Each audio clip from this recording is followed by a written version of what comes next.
Cultura del reino en el nuevo pacto. Estamos en el nivel formación, etapa media.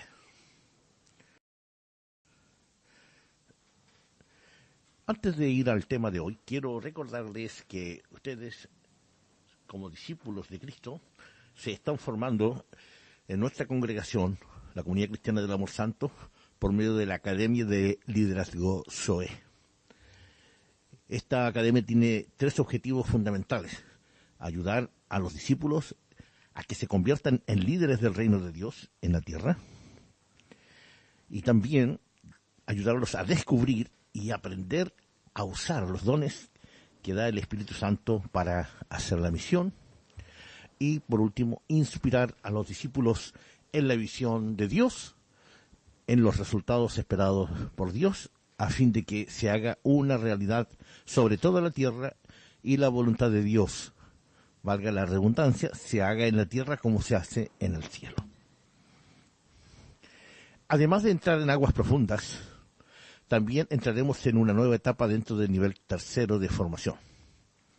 Los discípulos pueden entender que, como hijos de Dios, nuestro deber es dejarnos transformar y renovar en nuestro ser interior, de tal manera que lleguemos a saber y a apreciar lo que Dios quiere, su voluntad, la que siempre es buena, agradable y perfecta.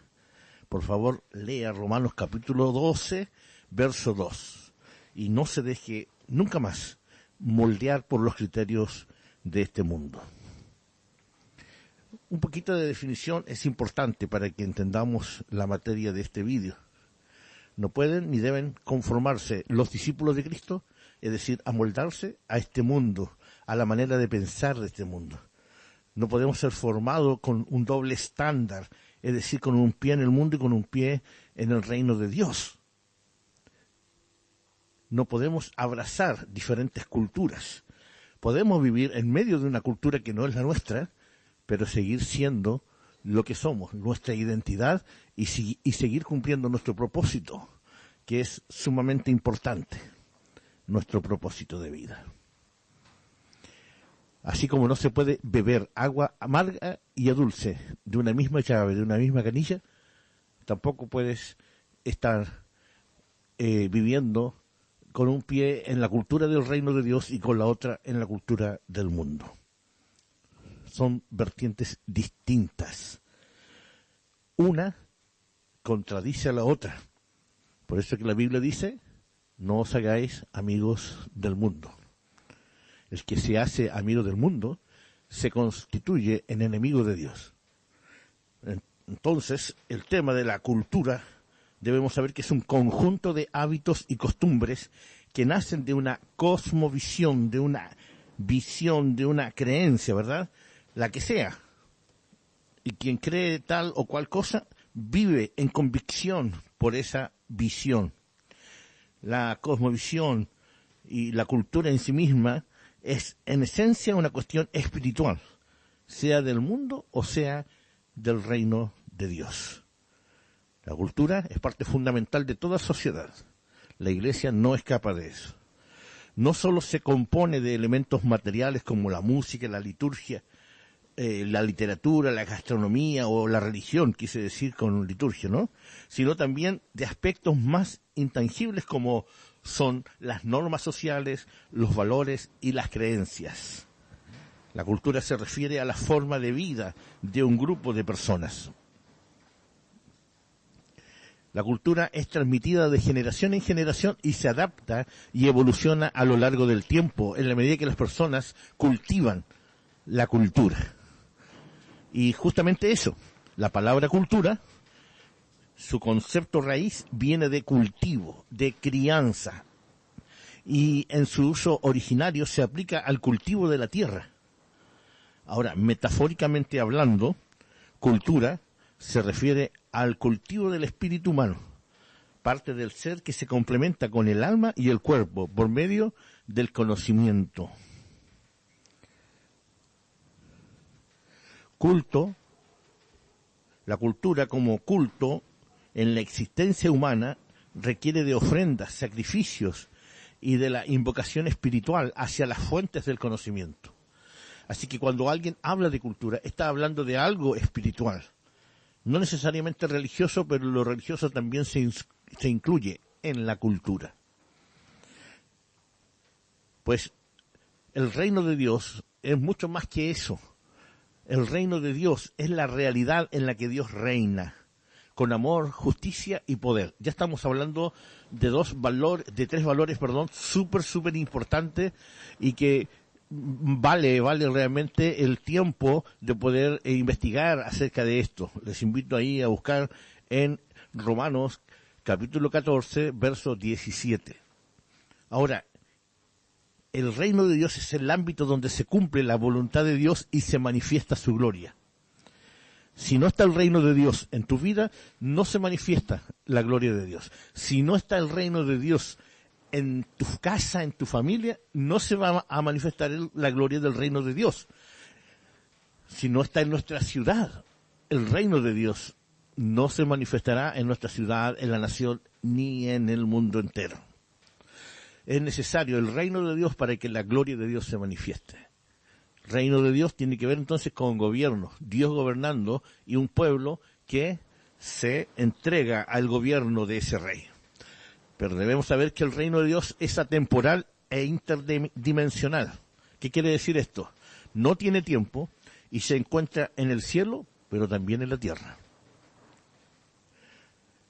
La dimensión presente, ¿sí?, de esta obra de Dios, de su reino, tiene que ver con la muerte y la resurrección de Jesucristo.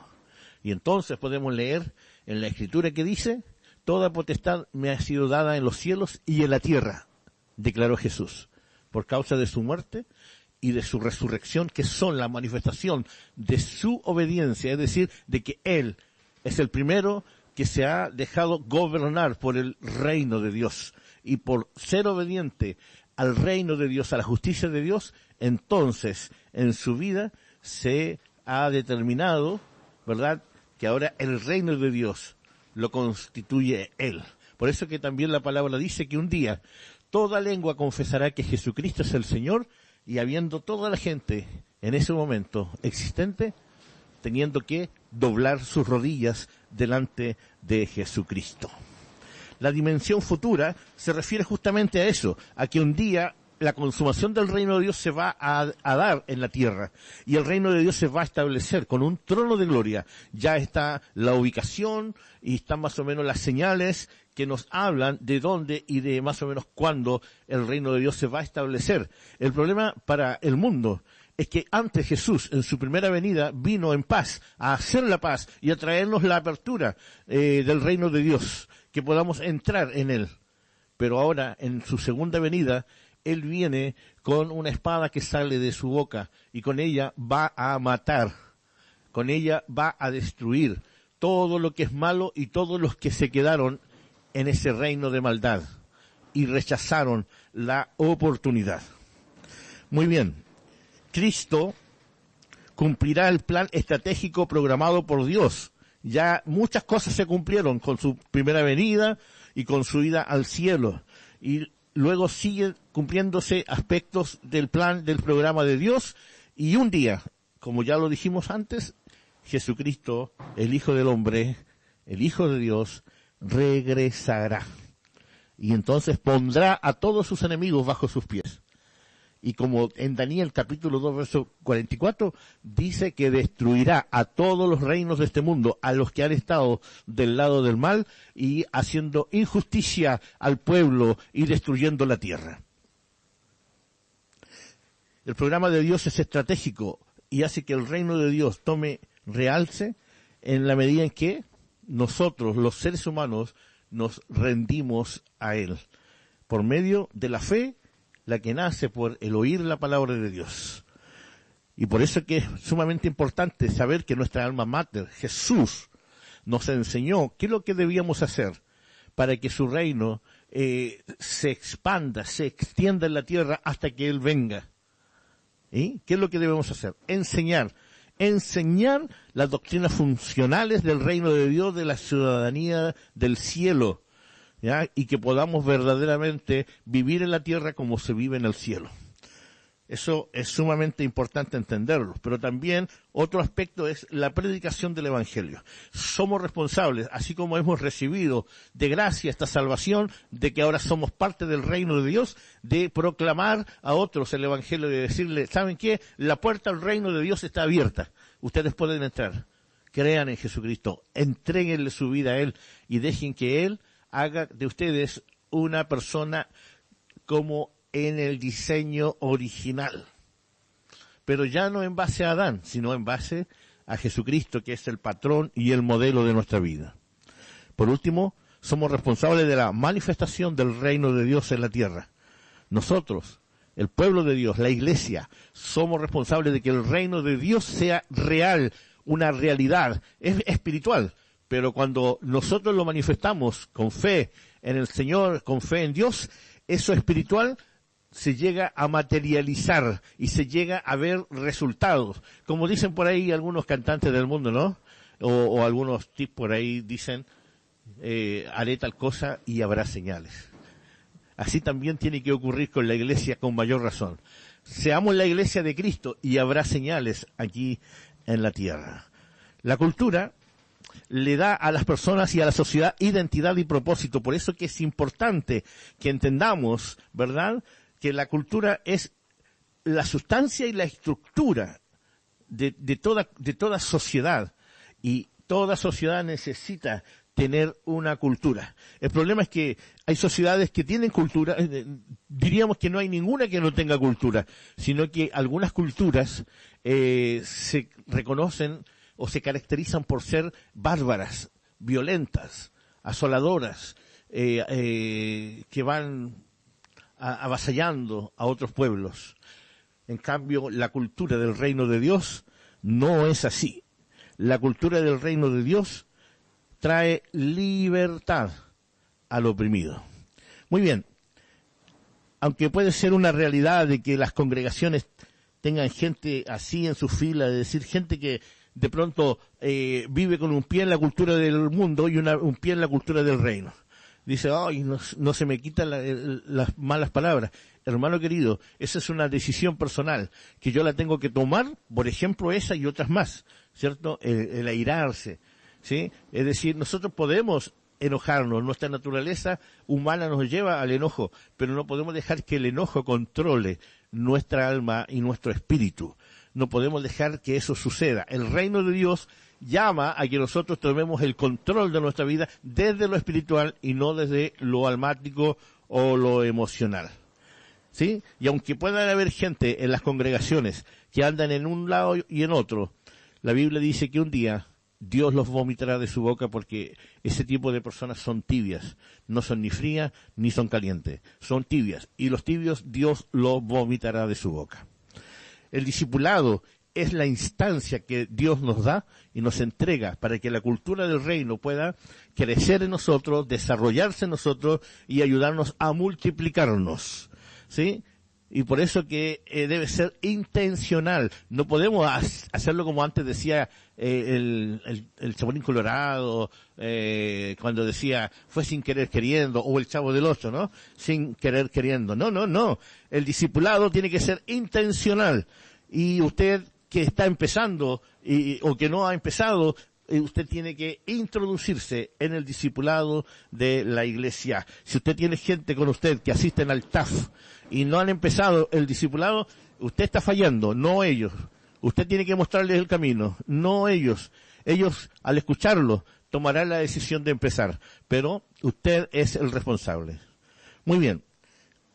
La forma en que una cultura se forma, y es particularmente la del reino, ya lo dijimos, ¿cierto?, es a través del discipulado. Y el discipulado cumple una ley una ley celestial que se llama la ley de la siembra y la cosecha. Así como dicen un filósofo por ahí, siembra un pensamiento y cosecharás un acto. Siembra un acto y cosecharás un hábito. Siembra un hábito y cosecharás un carácter. Siembra un carácter y cosecharás una costumbre. Siembra una costumbre y cosecharás una cultura y un destino. Por ello, la necesidad, primero, es el amor a Dios. Y segundo, y en directa relación con los dones del Espíritu Santo, la palabra de sabiduría, la palabra de ciencia, de conocimiento, de palabra de fe y entre otros, discernimiento de espíritu. Y el discipulado es esa herramienta que colabora con el Espíritu Santo. Usted dice, no, a mí me enseña el Espíritu Santo. Está equivocado. La Biblia nos enseña a nosotros que el Espíritu Santo opera a través de sus discípulos, a través de su iglesia. Y usted, si es parte de la congregación, tiene que estar dentro del movimiento de formación. Si no lo está, hágase parte. Si usted conoce a alguien que no está, háganlo parte, desde el principio, desde lo básico, para que se enamore de Dios y de su palabra. El discípulo iniciado es guiado por otro discípulo que ya es avanzado. Es el sistema de Jesucristo. El último, el avanzado, colabora con el primero, con el iniciado, para que éste aprenda con el ejemplo del avanzado y el testimonio de vida, lo que significa ser cristiano, lo que significa ser hijo de Dios. Muy bien. Tener cultura resulta en un estilo de vida con características distinguidas. En esto conocerán todos que ustedes son mis discípulos, si se aman los unos con los otros. Características que identifican. Recuerden lo que pasó en Antioquía cuando ya Jesús ya no estaba y la iglesia se estaba esparciendo por todos lados. Los antioquinos dijeron, estos son cristianos. Y nunca se había usado la palabra cristiano. Se usó ahí en Antioquía por primera vez. La pregunta sería ¿por qué? Y la primera, digamos, respuesta es que se burlaban diciéndole cristianos. ¿Saben? Yo me inclino más, desde que empecé a entender bien este asunto, de que ellos eran llamados cristianos en Antioquía porque veían en su carácter, en sus costumbres, en su andar, en su hablar, el amor de Dios, el amor de Cristo. Entonces, cuando tú le hablas a alguien de Cristo, entonces esa persona también tiene que ver con sus ojos que Cristo se manifiesta a través de ti. Si tú le hablas de reino de Dios a las personas, pero no eres obediente al reino de Dios, ni practicas la justicia de Dios, esa persona lo va a ver y te va a decir falso profeta, falso maestro, porque lo falso no es solamente alguien que viene a hacer un gran engaño, es aquellos que hipócritamente enseñan algo que no practican. Eso es lo básico y lo esencial que debemos saber. Muy bien, la cultura del reino no es algo, sino es alguien. Y su nombre es Jesucristo. Por eso es que con mayor razón tenemos que aprender de él. Les dejo a continuación una tabla, quiero que la revisen lo que esa tabla les entrega, ¿sí? Y por último les digo que en definitiva la cultura del reino de Dios es contracultura de las culturas del mundo que está alejado de Dios, del Creador. Vivir la cultura del reino de Dios en la tierra cumple con la escritura que dice que nosotros estamos en el mundo, pero no somos del mundo. Mundo no es el planeta, mundo es el sistema de vida que tiene la gente que no conoce a Dios y que no le ha entregado su vida a Dios. Ese es el mundo en la Biblia. Gente que tiene una cultura mundana, ¿ya? Y los cristianos no pueden vivir, ni tener, ni vivir esa cultura mundana, porque ahí es donde se cumple la escritura que dice que no es lo que entra en uno lo que le contamina, sino lo que sale de uno. Eso es lo que contamina a la persona. ¿Y qué está dentro de ti? Acuérdate, la cultura es espiritual. Así que, ¿qué cultura está gobernando tu vida? Jesucristo es nuestro patrón. Jesucristo es nuestro patrón de vida. Antes era Adán, ahora es Jesucristo. Ya no vivimos según Adán, para muerte. Ahora vivimos según Cristo, para vida y para paz en nuestros corazones. Y lo que trae salud mental, salud emocional y salud física también. Así que la vivencia de los valores y principios del reino de Dios llegan a contrastar en muchos casos con los valores culturales del mundo sin Dios. Por esta razón, se convierte entonces la cultura del reino en una contracultura. Se trata de manifestar el gobierno de Dios y el reinado de Dios en la tierra. Como conclusión, cito a Pablo cuando le dice a los de Filipo, tengan ustedes la misma forma de pensar, sientan ustedes la misma forma de sentir que tuvo Cristo Jesús, el cual, siendo en forma de Dios, es decir, era igual a Dios, a Dios Padre, no escatimó, dice, no escatimó, no hizo una suma una raya para la resta. No, Él entregó su vida, aún despojándose de su trono, despojándose de su corona, para venir a reconciliarnos con Dios. Así que eso es sumamente importante que tengamos en cuenta. Que no pensemos con los pensamientos del mundo, pensemos con los pensamientos de Dios. Y en Isaías, Dios dice, mis pensamientos son más altos que vuestros pensamientos. Lo cual no quiere decir, qué lata, qué terrible, que no puedo pensar como Dios. No. Si el Señor nos dio el Espíritu Santo, justamente para que nosotros podamos adquirir en nuestra vida, desde adentro, la cultura del reino. Y entonces nuestros pensamientos sean pensamientos de Dios y no de mal y no de Satanás. ¿Sí? Así que también dice Isaías, mis caminos, dice el Señor, son más altos que vuestros caminos. Y nuevamente, es que no se puede ser perfecto, caminar como Dios quiere, porque sus caminos son muy altos. Su estándar es alto, sí, pero nuevamente, Dios puso su Espíritu Santo en ti, no tienes excusa. Es el Espíritu Santo el que te va a ayudar, primero, a entrar al camino, aunque sea más alto, y te va a ayudar a mantenerte en el camino, aunque cueste, y seas cuesta arriba, y te va a ayudar a alcanzar la meta del final del camino.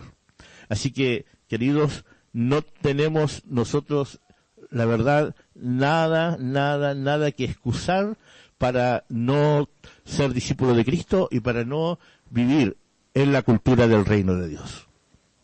Muy bien. Por último, quiero pedirles que hagan un relato de cómo va el proceso de sus propios discípulos. Ustedes ya tienen discípulos, oraron por discípulos y a estas alturas ya tienen discípulos. Gente que está lista o ya comenzó a ver los primeros vídeos del primer nivel. ¿Ya? Entonces, escriban un relato, una especie de informe, ¿sí?, de cómo está cada uno de sus discípulos y envíeselo a su líder, al que lo está dirigiendo, en el TAF en donde usted se reúne. Que Dios les bendiga, será para un próximo vídeo.